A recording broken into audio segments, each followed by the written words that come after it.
memutuskan untuk membangun Masjid Sulaimaniyah di atas dataran tinggi yang mempunyai pemandangan indah itu menghadapi jalan buntu, karena pemilik tanah itu tidak bersedia menjual tanahnya kepada Sultan Sulaiman.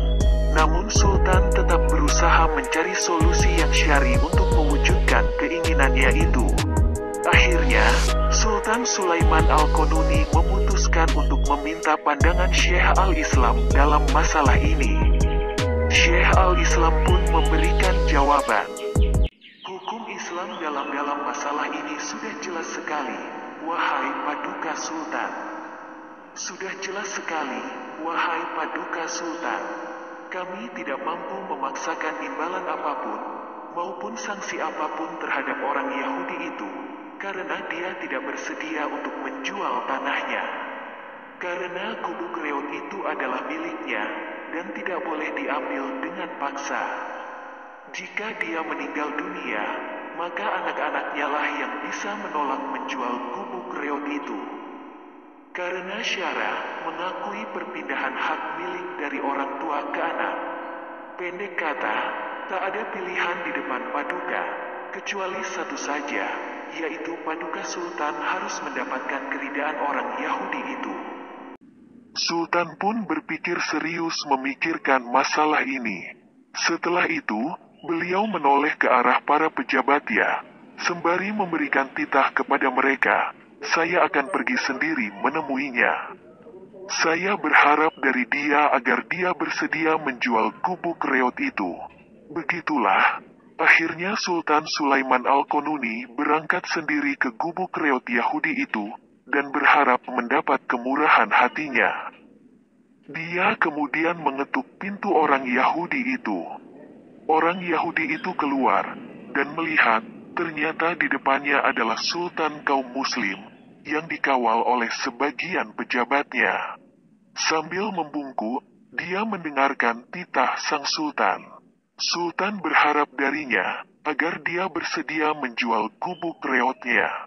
Kali ini, orang Yahudi itu tak kuasa untuk menolaknya. Terutama, ketika sang Sultan menawarkan kepadanya nilai uang yang berkali-kali lipat, ketimbang apa yang sebelumnya ditawarkan oleh pejabat sang Sultan.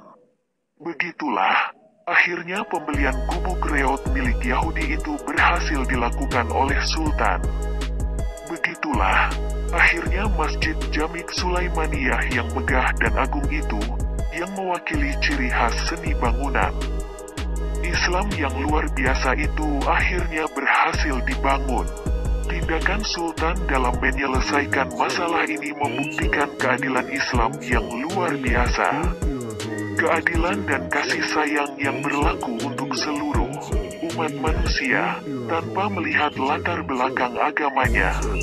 Maha benar Allah dengan segala firman-Nya, kami tidak mengutus kamu, Muhammad, dengan membawa Islam, kecuali untuk menjadi rahmat bagi alam semesta.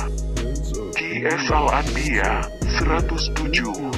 Sultan Sulaiman Al-Qanuni pun mendapatkan gelar Al-Qanuni, bukan karena dialah yang pertama kali mengadopsi perundang-undangan dalam khilafah Islam, tetapi karena konsistensi beliau dalam menerapkan perundang-undangan itu dalam wilayah negaranya. Namanya terpatri dalam sejarah agung khilafah Utsmani. Bahkan, tak hanya khilafah Utsmani, tetapi sejarah khilafah Islam.